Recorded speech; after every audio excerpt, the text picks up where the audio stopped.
Deandre Ayton has been called a lot of names since he entered the NBA. Overpaid, overrated, lazy, and even a bust. Which is what happens when you were drafted first overall in a draft that included his new teammate, Luka Doncic. But despite Ayton not living up to the expectations of a number 1 overall pick, just because he's not a superstar doesn't mean he isn't a great signing for the Los Angeles Lakers. How many guys at 7 feet tall can move like this? How many guys at his size can hit turnaround jumpers, floaters, push shots at an efficiency that is almost as good as anyone in the league, all the whilst being able to catch lobs from pretty much anywhere near the basket? Not many players, which is why Deandre Ayton was drafted first overall. And it's not only why he was drafted first overall, it's also why he got paid a max contract from the Suns and was offered a max contract from the Pacers, with numerous other teams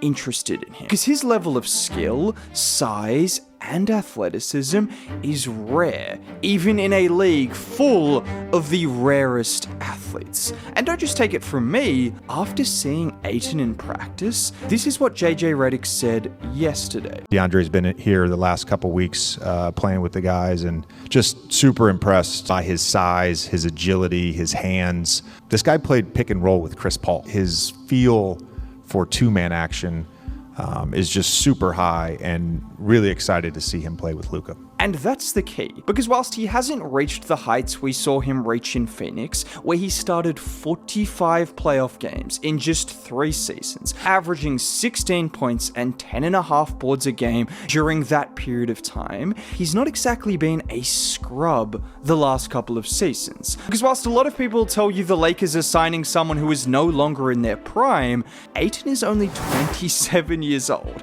and has averaged nearly 16 points and nearly 11 boards per game his last 2 seasons in the league, on a Portland team that was terrible, and I don't think he had much interest in playing for. Now he goes from playing with Scoot Henderson and Anthony Simons as his point guards to Luka Doncic and Austin Reeves.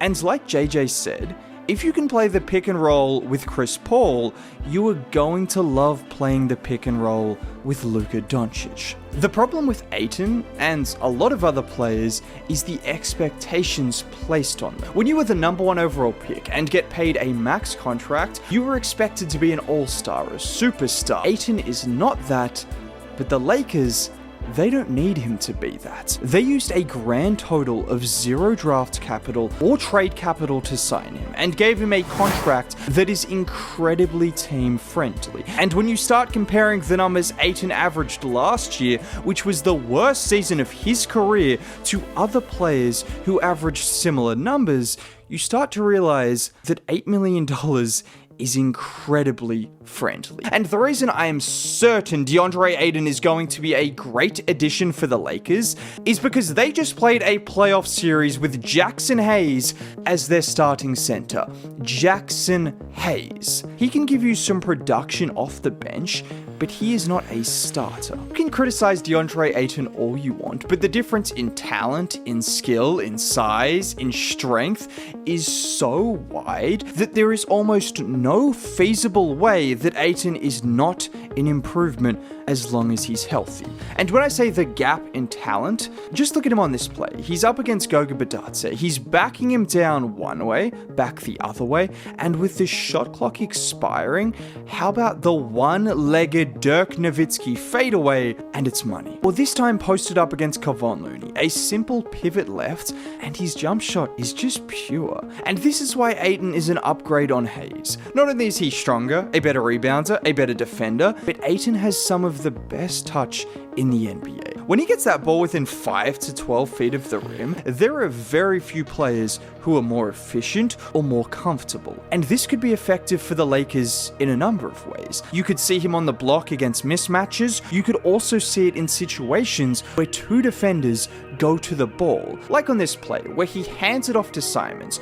Both Kings defenders go to Ant, and Ayton is able to get all the way into the paint and then the soft touch of a Crowder. Or here where Ayton screens for Shaden. Jokic goes to the level, and with Gordon helping over baseline, baseline, he goes for the jumper, which is a rare miss, but he's able to then grab the board and put it in. And there are two aspects there that will help the Lakers. Normally, Ayton is lethal in that spot as a scorer, and it's obvious how this could help the Lakers when you have the likes of Luka and Reeves, who so often command two defenders. And instead of making that pass to Jackson Hayes, who isn't a threat or comfortable in the middle of the floor, you have Deandre Ayton, who thrives when he gets the ball in that spot, leaving the defense with a much tougher decision on whether they want to trap Luka and Reeves or potentially switch, which we know can also be a disaster against Luka, and also a disaster against Ayton if he gets a smaller player on him in the post. And then there's the second aspect of Ayton's game, which you saw from that clip, that is also elite. He's offensive rebounding. Ayton doesn't miss very often near the rim, but when he does, there's a good chance he's following that miss up with his own rebound. Because despite talking about his motor and his lack of effort, which can be true, he's still one of the best rebounders in the league. Not only being a double-double machine, but he's a beast on the offensive glass as well, finishing top 10 in offensive boards per game last year. So what's the catch? When you look at Ayton's production, his touch, his age, his offensive rebounding, how did the Lakers manage to steal him for nothing, for peanuts? Well, the catch is, you don't always get the best version of Deandre Ayton. He has all the physical tools and skill to be a walking 20 and 10, whilst also being the anchor of an elite defense.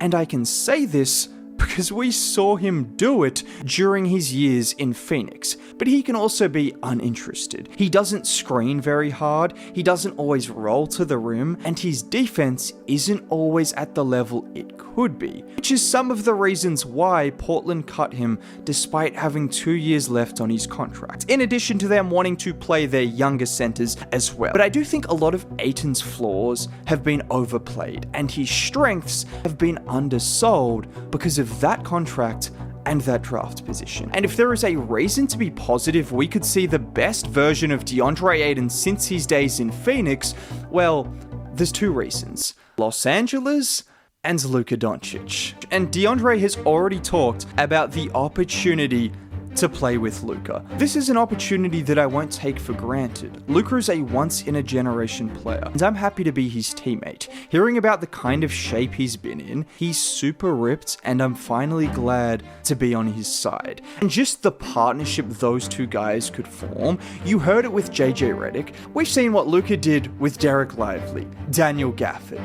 Deandre Ayton is bigger, stronger, more skilled than all of these guys, and we have seen him average nearly 20 and 10 with Chris Paul by his side. He might not roll to the rim as hard as those guys on every single possession. Luka Doncic is a genius. If Ayton gets to any spot on the floor, Luka will find him and make it work. And I guarantee they will form a partnership that is going to be special. And just to emphasize how good offensively he is, since Ayton entered the league in 2018, there have been 9 players to average at least 15 points and 10 rebounds per game. 3 of those guys have won numerous MVPs, multiple have been All-NBA, and every single one of those guys has been an All-Star except Deandre Ayton. And when you look at the numbers and efficiency from his days in Phoenix, it's hard not to imagine he won't get back to those kind of numbers next to Luka. And if the Lakers get a motivated Deandre Ayton for the price tag and with the rest of the team they have, it'll be an absolute game changer. Now, if you want to hear me continue to talk about this and more things in the NBA, consider subscribing. It's free. Dropping a like on the video would be greatly appreciated. Most importantly, have a great day.